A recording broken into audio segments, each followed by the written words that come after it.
Okay, today we're going to be looking at a Game Boy Advance that I got on eBay. I think it was about $4. It was shipped from Japan.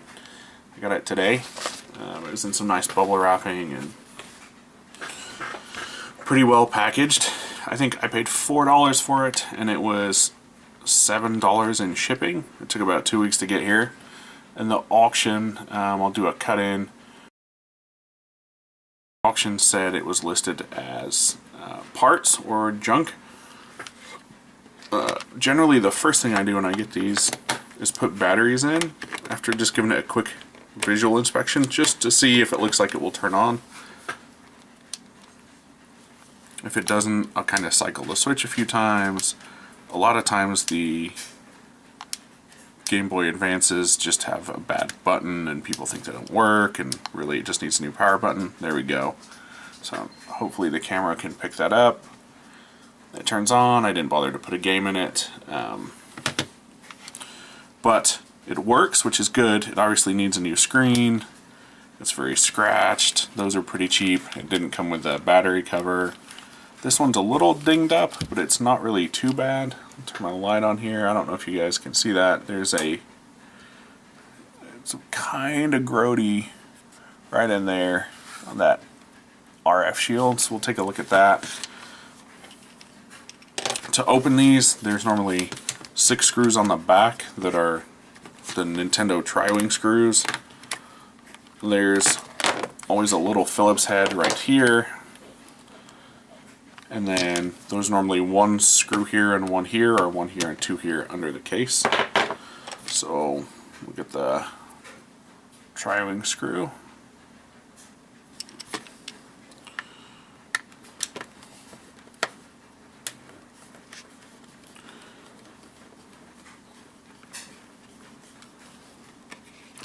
The screws don't look rusted, which is good. That's always kind of a concern. If you'll buying stuff like this on eBay, you never know why it doesn't work. I found a lot of sellers are pretty good about saying things are water damaged if they are, but not always.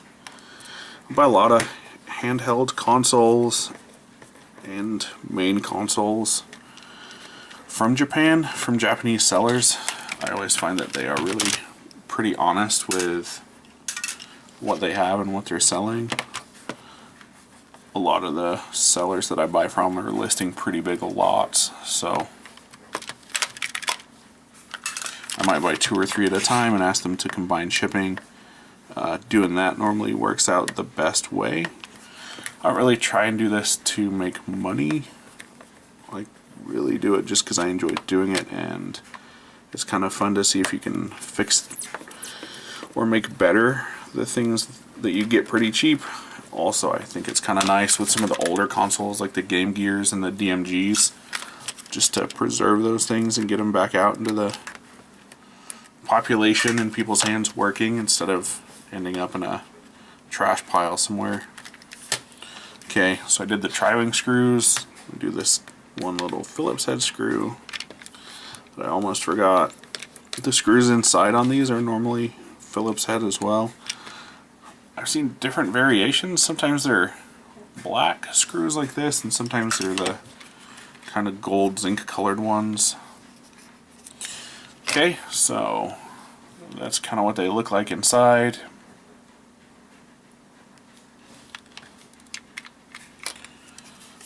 This one actually looks pretty good.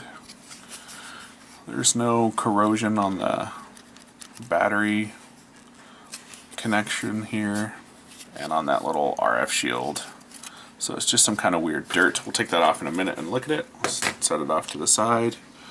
So this one has 3 screws, 1 here, 1 here, and 1 here. Some have 2, some have 3. I don't really know why. I've read and seen things where people say that the later revisions only have 2 screws. I don't really know if that's true or not. I've actually never noticed this before, but one of the components on this board looks bigger than I had realized. I don't know if I've seen one like that before. That component right there. I'm going to get another one out that I have, and we'll just look and compare. Yeah, I guess that one's about the same size too. Maybe I should zoom this in here a little.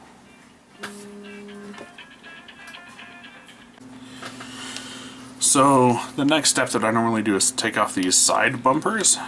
They're normally really gross. I have a bunch of gunk down in there. Fluff, and they just get in those little channels in the groove. Put those off to the side. We'll take the left and right bumper buttons out. They always have this little metal spring here. It's kind of like a little leaf spring. I'll take those out when I clean the buttons. Sometimes they're broken, and that's if the shoulder buttons are listed as not working, it's often that.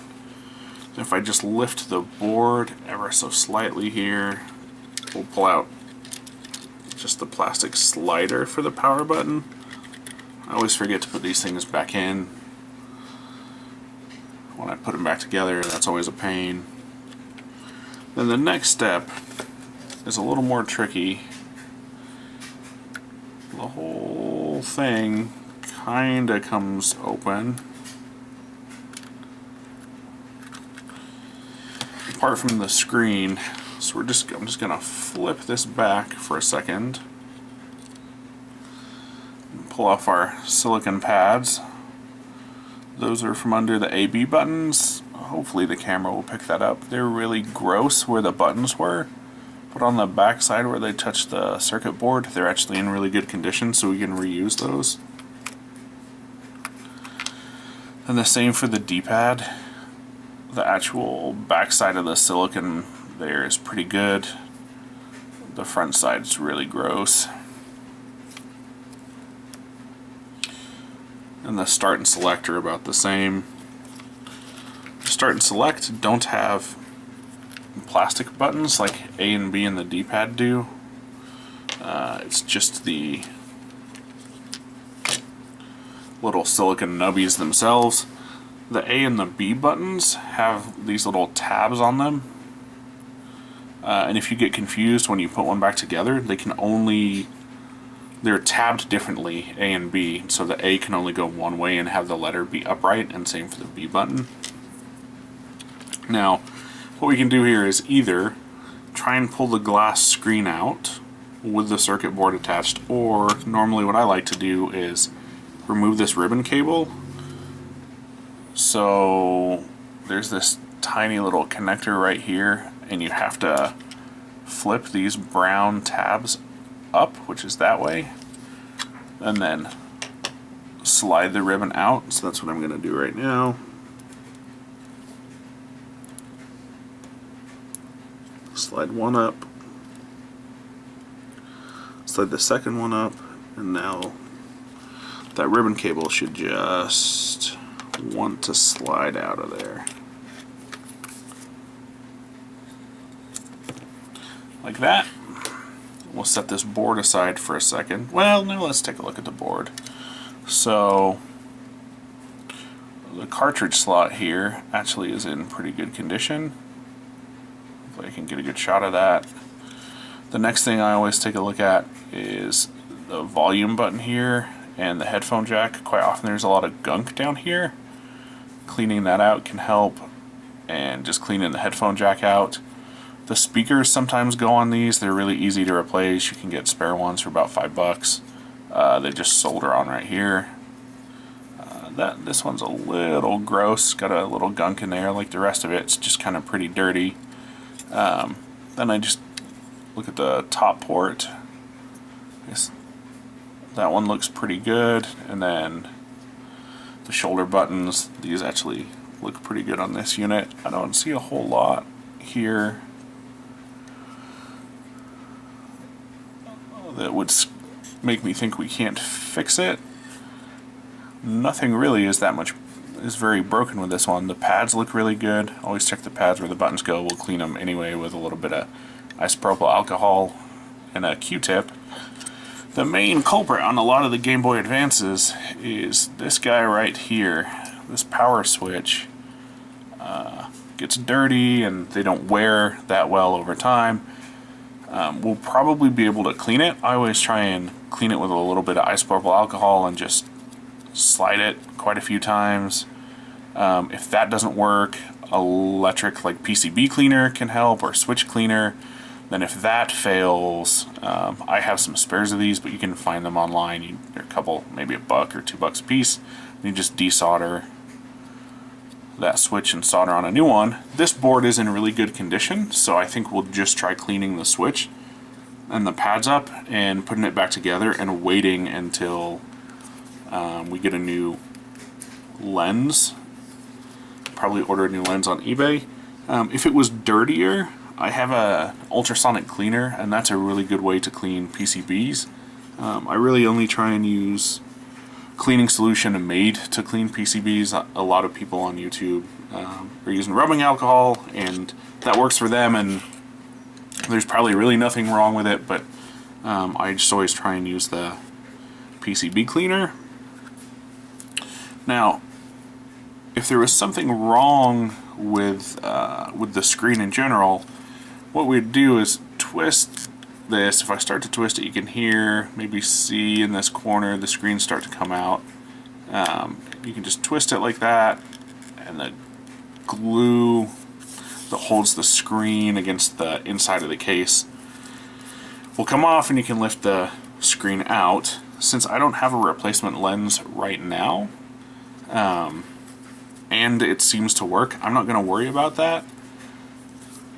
If I wanted to really deep clean this shell, which we may do if I don't put a replacement shell on it, to get some of the kind of the gunk you can see down in here out, I would strip it and put the whole faceplate in the ultrasonic cleaner as well.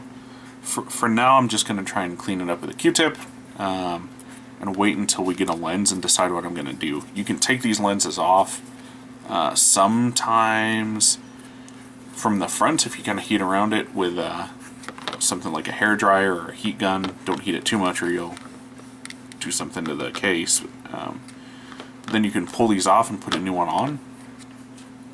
If that doesn't work, then the easiest way is actually to just pull the screen out, pop the lens out from the back and put a new one in. If I don't have to do that, I try not to, just because the glue that holds this lens in or the screen in is kind of like a foam surround all the way around the screen that also acts as like a dust shield. I don't really like to pull those off and put them back on. It can be hard to align them perfectly. And I don't know if I've ever seen one for sale. I always end up reusing them, and so if I can not pull the LCD out, then I don't. So I'm gonna get some alcohol and Q-tips and clean up some of these things, and I will be back. Okay, so I got some alcohol just in a little cup here and a Q-tip. There are really better things to do this with. I find Q-tips sometimes leave, on a circuit board, like a little bit of cotton kind of floating around, stuck to the sharp edges of components in the board. You can actually get things that are made specifically for doing this from electronic supply places and Amazon and little wipes and that kind of thing. Normally I try to use that kind of stuff. I don't have any right now, so we'll go ahead and just use the Q-tip. I've seen as well, I think, if I remember correctly, people desoldering these switches when they couldn't find replacements, taking them apart, or either rubbing or putting rubbing compound on the connections, running it backwards and forwards and putting it back together or something like that. I've never tried that. Maybe I will in a video. I have a couple more of these Game Boy Advances that are supposed to show up here in the next few weeks. It'd be interesting, especially since I have spare switches, just to see if we could recover a broken switch. Anyway,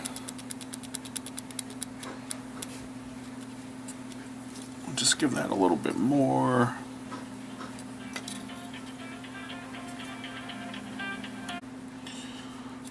Just Run that switch backwards and forwards. Now we'll set this aside to dry, and we'll pull this RF shield. It is Phillips-head screws.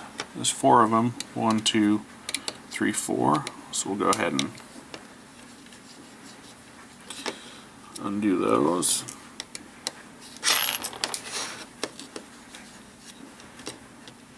I always try and keep the cases and the factory shell, unless the shell that I get is too gross or can't be cleaned up or is too damaged, or someone requests a custom shell. There are really cool colors you can get. There's some pretty good aftermarket shells. There's some really bad quality ones. The difference between the bad and good quality ones is only a few bucks normally. If you're gonna do that, I would recommend getting the good quality ones. So these are always good on the side that faces the circuit board, but what happens is, I'll turn the light off here, you can kind of see this has some streaking on it. It's just got a bunch of gross stuff on it. And what happens there, I think, is the machine stopped working, the console does, people don't know what to do, they start trying to clean it from the outside and they put stuff on here and it gets gross. The other thing is, just kids and grubby hands and putting cartridges in and out. So what I normally do for those is get a microfiber cloth and with a little bit of rubbing alcohol, we'll just clean it first to see if we can kind of take care of it. If not, there's an array of regular household cleaning stuff you can use on these, or if they're really bad, I'll put them in the ultrasonic cleaner just with a little bit of Dawn and distilled water, and normally a couple minutes we'll get those cleaned up. This one is good as new. Got all that streaking off there, and it's not really very tarnished. This was actually just dirty. Sometimes they are a little tarnished, and then if the unit's water damaged, then sometimes they also are corroded and start to rust. If they're in that kind of condition, I do not reuse them. I have enough spares that I just put a new one in. I don't think it looks very good, and to put a rusty one back in there, or like with attempted rust removal, corrosion removal, and all the inner workings of the cartridge are really pretty well contained in the plastic case, but I just feel a little, be a little cautious about putting the cartridge over dirt repeatedly, so it doesn't take long to clean those off. I'll go ahead and screw this back up, and actually, you know what? So the difficult thing, I'm not sure whether I should clean this or not. It's a little gross. I kind of want to put it back together to see if it's working. I don't really need to put it all the way together to do that. I don't need all the buttons and everything. I would like to keep this case, and I think we can get it clean enough that I'll want to keep it. The difficult thing is these stickers come off quite often in the ultrasonic cleaner. The water I use in it is quite warm. It cleans better that way, but it does make the stickers start to peel. I like having the original sticker. You can get repros. There are ways, I see people manage to pull these off before they clean them and put them back on, but they never seem to kind of stick the same way. I think I'm just going to go ahead and drop it all in the ultrasonic cleaner. I will do that. I'll move the camera over there so you guys can see that process. Okay, so here's the ultrasonic cleaner. I decided not to put the back shell in for now. All I did here really was fill it with water, hot water, warm water, put some blue dish soap in. We're going to put the lid on. I'll let it run for 5 minutes, and then we'll see if we have to do anything else.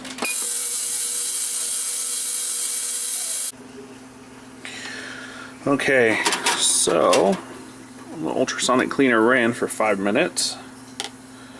Now we'll take a look at these. They look much better than they did before they went in.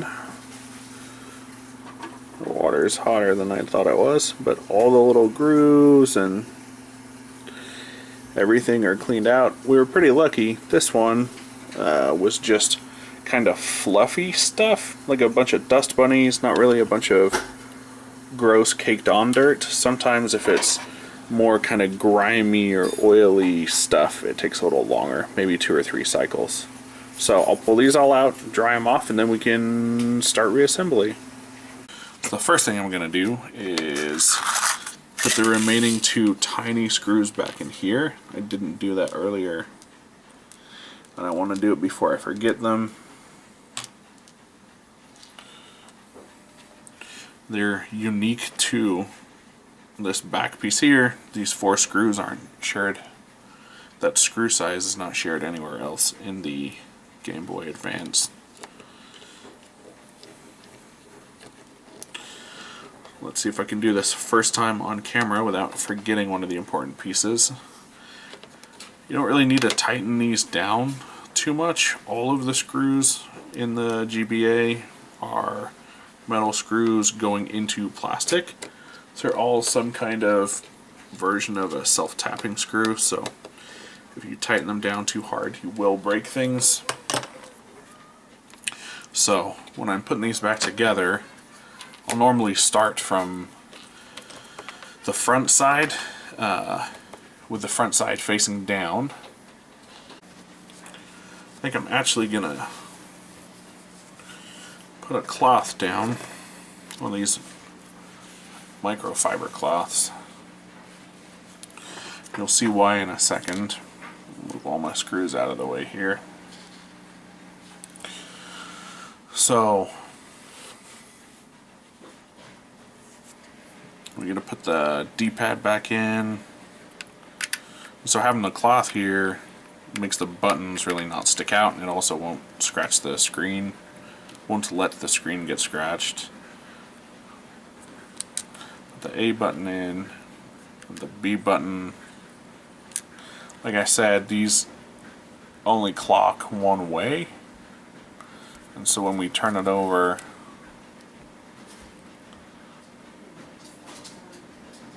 they're facing correctly. So we'll get those in. Then I'm going to put the bumpers on. The bumpers actually are direction relative. What ends up when you're looking at the front of the unit is the left-hand side has this kind of cutout piece here. I think that's for a lanyard, if you put a lanyard on it. Then we got to put the metal thing back in the little metal spring back in the shoulder bumpers.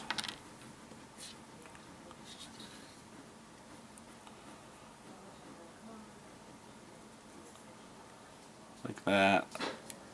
One on each side. We'll leave those out for just a second. This is the start and select button. There's a little pin here on the hole in the corresponding silicone piece, so it only fits one way. It goes like that. I guess I should show, what I really didn't show earlier was, you really want to clean these pads before you put them back in. And all you do, get an old sheet of paper here, you just get a sheet of notebook paper. I'm going to use the back side of an envelope, but really just get a notebook, like a regular notepad or a piece of printer paper. You kind of expose that little black conductive part, and you just swipe it along the paper and you'll see a line. And if you do it a couple times, you'll kind of see that the pad starts to look a little bit more like flat black. When the pads have been worn a little, you get this kind of, I've already cleaned these, but you get a kind of a mark on there. It starts to look a little bit silver, and you can just tell it's been worn. Then The A and B buttons is the same thing. There's a large diameter pin and a small diameter pin, and there's a big hole and a little hole in the silicon insert, and they just kind of slide on like that. The same for the D-pad. There's two sort of registration locating pins. I hadn't taken it out, but if you're going to clean the front case, this piece is like a little piece of acrylic or clear plastic that is what transmits the light from the LED on the board through to the front case, the power LED. Now, I guess at this point we can go ahead and put this ribbon cable back in. You're going to be really gentle. I probably should have done that first because you kind of have to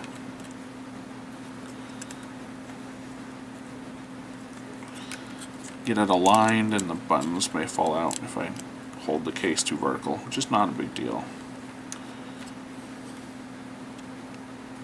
Wait, that's all the way in, so then we push the little tabs back down on either side of that connector. That one doesn't really want to go. There we go.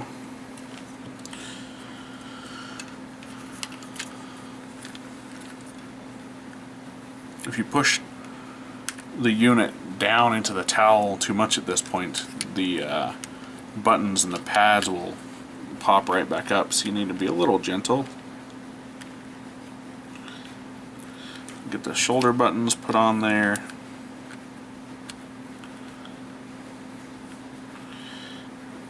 And I remembered this time, get the power switch button put back in there.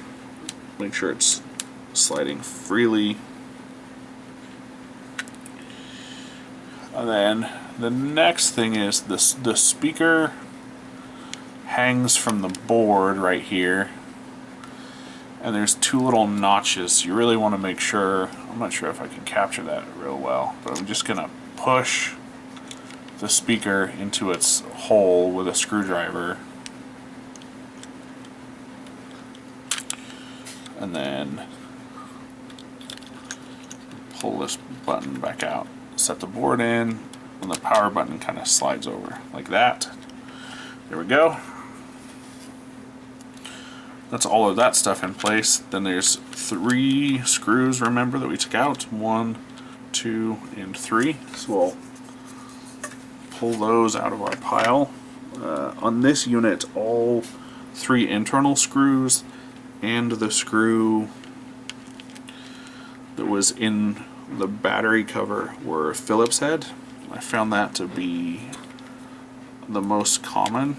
I think I've only ever opened one that had tri-wing screws inside, and it looked like that unit had already been opened, so that may have been someone losing the factory screws and just putting tri-wings in there, or I'm not really sure. Like I said earlier, you don't need to over tighten any of these screws really. You're doing metal screws, self-tapping screws into plastic, and it doesn't take a lot of force to kind of cross-thread one or damage the little raised boss that you're screwing into, and you cause yourself a whole other set of problems. Okay, so that's in there pretty tight. We still got to be careful of these side bumpers. I'm just going to kind of look the unit over in every direction at this point. I'm kind of looking on the edge to make sure it all looks like the board's well seated. And now when we go to put the cover on, these 2 holes here and there have to slide over these 2 metal contacts. That's really the only thing we have to be super careful of.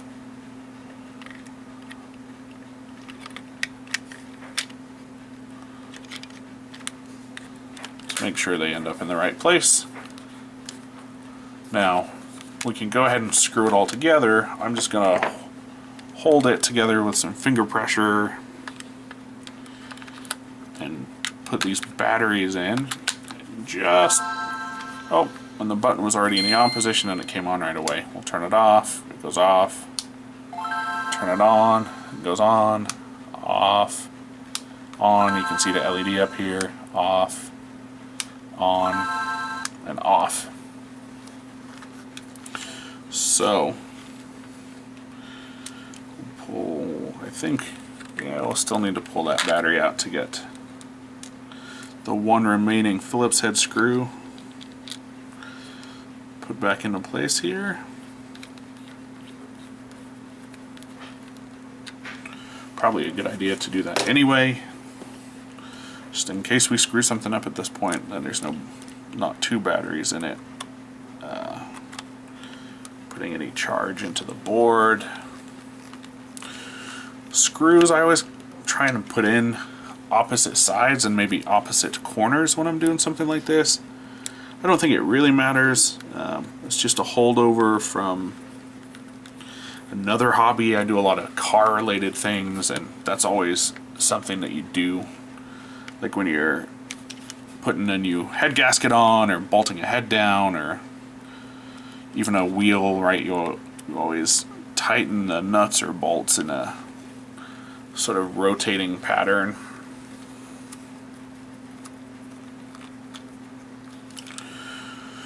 That's 3. We'll do probably get the 4th one in here.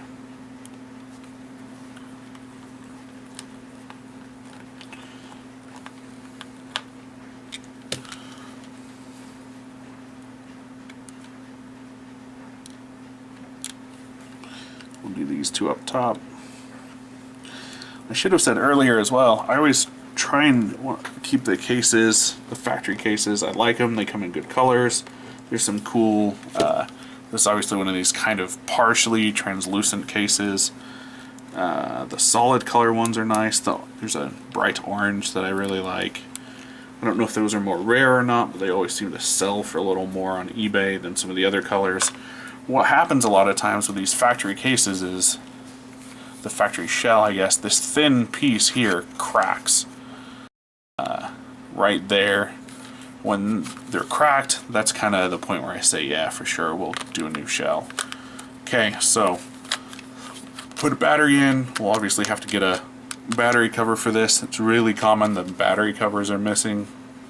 I think they just get loose over time. It wasn't a great design to begin with, but you can get these for a couple of bucks. And here's the moment of truth. There we go. Just to show, I ran and got another shell. This is the light bluish purple factory shell. Actually, it looks a little washed out. I wonder if I turn my light off. Yeah, that doesn't really make it look better. It's kind of purple when you see it in real life. But it has the break that I was talking about right there. Let me see it there. So I bought this one on eBay as a broken one. It just needed the power switch fix, and this deal was broken and the lens was all scratched. So I bought this as an aftermarket shell, a slightly more, one of the more expensive ones, I think $5 versus the $3 one. It's actually glow in the dark. It kind of glows green when the lights are off. It just needed the buttons clean, the power button clean, the start and select button clean. That's pretty common. The shell and the lens. It has a game in it, so let's go ahead and put that in here.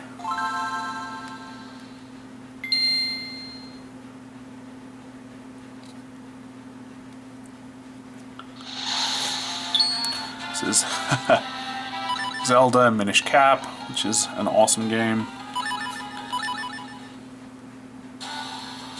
As you can see,